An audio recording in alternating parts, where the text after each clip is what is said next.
اللہ علیہ وآلہ وسلم کے دیوانوں، ہو کیا گیا اس قوم کو؟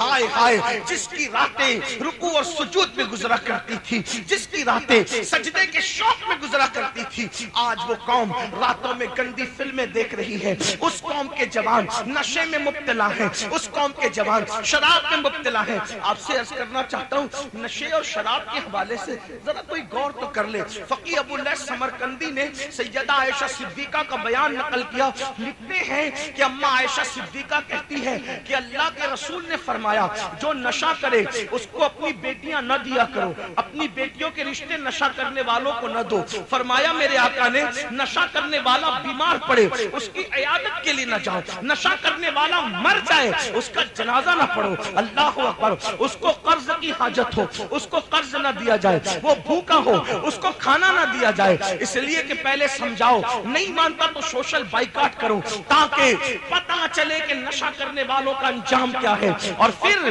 اللہ کے رسول کہتا نبی اللہ نشہ کرنے والوں کا قیامت کے دن کا منظر بتاتے ہیں۔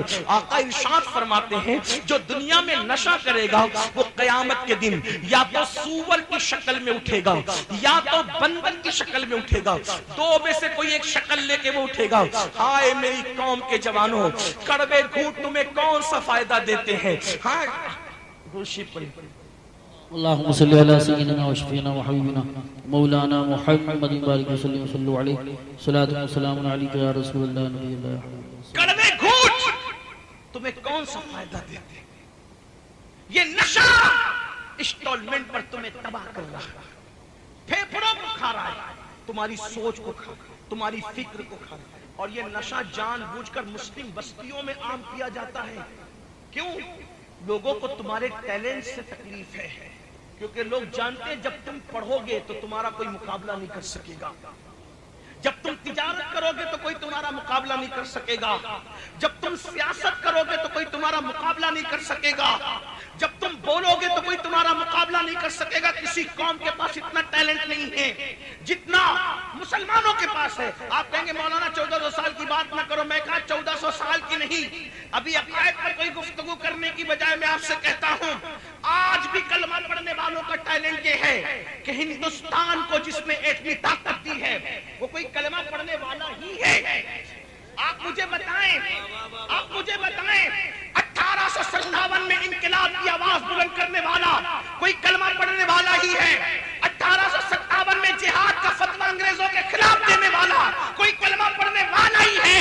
اللہ اکبر، پورے ملک میں انقلاب کی آگ لگا کر انگریزوں کو بھگانے والا کوئی اور نہیں ہے، بس سب کلمہ پڑھنے والے۔ نعرہ تکبیر، نعرہ رسالت، نعرہ غوثیت، مشرق اعلی حضرت، فیضان اعلی حضرت، خواجہ کا ہندوستان، حضرت علامہ سید امین القادری صاحب اللہ۔ آپ کلمے کو سمجھتے کیا ہو؟ آپ کا حسن آپ کو نہیں پتا ہے، دنیا تمہارے حسن سے لرزہ براندام ہے۔ اپنا ٹیلنٹ سمجھو خدا کے لیے۔ بھیڑیوں کی صفوں میں رہتے ہوئے شیر اگر اپنے آپ کو بھیڑیا سمجھے اس سے بڑھ کر نادانی کیا ہوگی؟ اے میری قوم کے جوان، تو شراب پینے والا بھیڑیا نہیں ہے، تو جوا کھیلنے والا بھیڑیا نہیں ہے، تو زنا کرنے والا بھیڑیا نہیں ہے، تو محمد الرسول اللہ کا شیر ہے، شیر۔ تو شراب پینے نہیں، تو شربت عشق رسول پینے کے لیے آیا ہے، تو جوا کھیلنے کے لیے نہیں، تو جوے کے خاتمے کے لیے آیا ہے، تو زنا کرنے کے لیے نہیں، تو زنا کے خاتمے کے لیے آیا ہے۔ ارے نادان، ہندوستان میں مسلمانوں کا پہلا قافلہ نہ مسجد بنانے آیا تھا نہ مدرسہ بنانے آیا تھا، وہ تو بیٹیوں کی عزت کی حفاظت کے لیے آیا تھا۔ یہ اور بات ہے کہ تمہارا کردار دیکھ کر کے لوگ کلمہ پڑھ کے مسلمان ہوئے اور اس کے بعد لوگ تمہارے طریقے پر آ گئے۔ مسجدیں بن گئی کردار کی وجہ سے، مدرسے بن گئے کردار کی وجہ سے، ہے۔ مسلمانوں، ہمارے معاشرے اور سماج میں اس لیے نشے کو پرموٹ کیا جا رہا ہے، حسن کو پرموٹ کیا جا رہا ہے، ہمارے ٹیلنٹ سے لوگوں کو تکلیف ہے، ورنہ آج بھی مسلمانوں کے پاس ٹیلنٹ کتنا ہے۔ دیکھ لیں اس ڈاکٹر کو جو کلمہ پڑھتا ہے، اور دیکھ لیں اس کو جو کلمے سے آ رہی ہے۔ کورونا کے کال میں آپ کو نہیں پتا چلا کہ کلمہ پڑھنے والے ہی لوگوں کا علاج کرتے رہے، محمد رسول اللہ کے غلام ہی موت کی آنکھوں میں آنکھیں ڈال کے علاج کرتے رہے، ورنہ ہم نے بڑے بڑے ایم ڈی ڈاکٹروں کو گھر بیٹھے ہوئے دیکھا ہے، اور کلمہ پڑھنے والے BUMS ڈاکٹر علاج کرتے ہوئے نظر آ رہے تھے۔ کلمے کی طاقت کو سمجھتے کیا ہو؟ تمہیں نہیں پتا یہ کلمہ کیا ہے؟ خدا کی عزت کی قسم، مجھے تو یہ بھی غصہ آتا ہے جب کوئی کہتا ہے مولانا کوئی وظیفہ دو، ہم کہتے ہیں کلمہ پڑھ، وہ کہتے ہیں کوئی اور دو۔ کتنے نادان ہو، کلمے کی اہمیت سے بے خبر ہو۔ ارے وہ کلمہ جو کافر کو مسلمان بنا دیتا ہے، وہ مسلمان کا کون سا مقام؟ سبحان اللہ، اللہ یا رسول اللہ۔ تہمات پرستی میں مبتلا مسلمانوں، کلمے کی اہمیت کو سمجھو۔ کلمے نے مشرک کو مومن بنایا ہے، کلمے نے ادھر سے نکال کے ادھر ڈالا ہے۔ ارے کلمے کی طاقت یہ ہے، کلمہ زمین پہ پڑا جاتا ہے عرش ہلنے لگتا ہے۔ جو کلمہ عرش ہلانے کی طاقت رکھتا ہے، اس کلمے کے اندر کیسی طاقت اور قوت ہوگی۔ افسوس ہے تو یہ نشہ، یہ جوا، یہ سارے خرافات آپ کے محلے میں اس لیے ہے کہ تمہارے ٹیلنٹ سے لوگوں کو تکلیف ہے، اور آپ سن لیں، نادان مت بنو۔ آپ گناہ مٹانے آئے تھے، گناہ کو پرموٹ کرنے نہیں آئے۔ آپ جرائم ختم کرنے آئے تھے، جرائم کو پرموٹ کرنے نہیں آئے۔ بس بات کو آگے لے جاتے ہوئے اختتام کی طرف چلتے ہوئے عرض کروں، آقا علیہ السلام فرماتے ہیں کہ جو نشہ کرتے ہوں گے وہ یا تو سور کی شکل میں اٹھیں گے یا تو بندر کی شکل میں، ان کی آنکھوں سے خون بہ رہا ہوگا، پورے بدن پہ جہنم کے سانپ اور بچھو چپکے ہوں گے، اور اس کے منہ سے پاخانہ نکل گا۔ وہ پاخانہ اگلتے ہوئے، پیاز اگر کھا لو تو اس کی بدبو خود سے برداشت نہیں ہوتی، جب قیامت میں پاخانہ اگلتے ہوئے آؤ گے نشے کے جرم میں، نشے کی پاداش میں، بہت اسمارٹ بنتے ہو، بہت روشن خیال بنتے ہو، مولویوں کو بیوقوف کہہ کر کے بہت ترقی یافتہ بنتے ہو۔ یہ تو پرانی باتیں ہیں، جب نشے کے لیے مذمت آئی تھی، نشہ تو اس کا حرام ہے جو دیسی دارو ہے، ابھی تو نئی نئی ٹیکنیک نکل گئی، تجھے کیا پتا؟ میرے نبی وہاں کی بات کرتے جہاں لوگوں کا تصور نہیں جاتا۔ ہاں، گیہوں کی، انگور کی جب شراب بنتی تھی تبھی فرما دیا کلو مسکرین حرام، جس سے بھی نشہ ہوگا وہ سب حرام۔ سبحان اللہ، بے شک حضور علیہ السلام کی ایک حدیث قیامت تک کو کور کر رہی ہے، اس لیے کہ رسول اللہ کا نظام رحمت قیامت تک کے لیے۔ اور اپنے آپ پہ رحم کرو، جو لوگ نشہ کرتے ہیں میں ان کو بتا دوں، میرا یقین نہیں ہے تو سائنس سے پوچھ لینا، نشہ کرنے والا جلدی سے نامرد ہوتا ہے، بیوی کے قابل نہیں رہتا۔ نشہ کرنے والا سوچ اور سمجھ کی صلاحیتیں ختم ہو جاتی ہے، نشہ کرنے والا سماج پر بوجھ بنتا ہے۔ ہاں، جو نشہ کرتا ہے اس کے بچوں کو اسکول میں عزت نہیں ملتی۔ لوگ کہتے ہیں نشیڑی کے بچے آ گئے، ان کے بچوں کو جوان ہونے کے بعد اچھے رشتے نہیں ملتے، اس کی بیوی جب وہ کمائے گا نہیں تو برتن جھاڑو کے لیے جانا پڑتا ہے، اور جہاں برتن جھاڑو یا عورت کوئی کام کے لیے جائے تو لوگوں کی نظر پھر کیسے کیسے اٹھتی ہے، اس کا کوئی تبصرہ کرنے کا موقع نہیں۔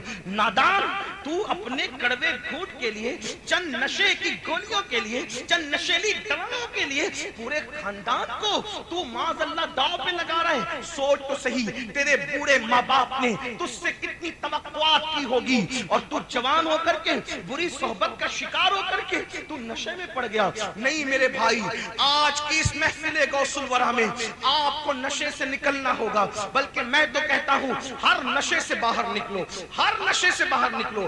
گھمنڈ ہے، اگر نشہ ہے دولت کا اس سے بھی نکلو، شراب کا ہے اس سے بھی نکلو، جوانی کا نشہ ہے اس سے ہی باہر نکلو، گناہ کا نشہ ہے اس سے ہی باہر نکلو، اللہ اکبر، نسب کے فخر کا نشہ ہے اس سے ہی باہر نکلو۔ نکلو، ہر نشے سے باہر نکلو. ہمارے یہاں کوئی نشہ جائز نہیں ہے سوائے ایک نشے کے.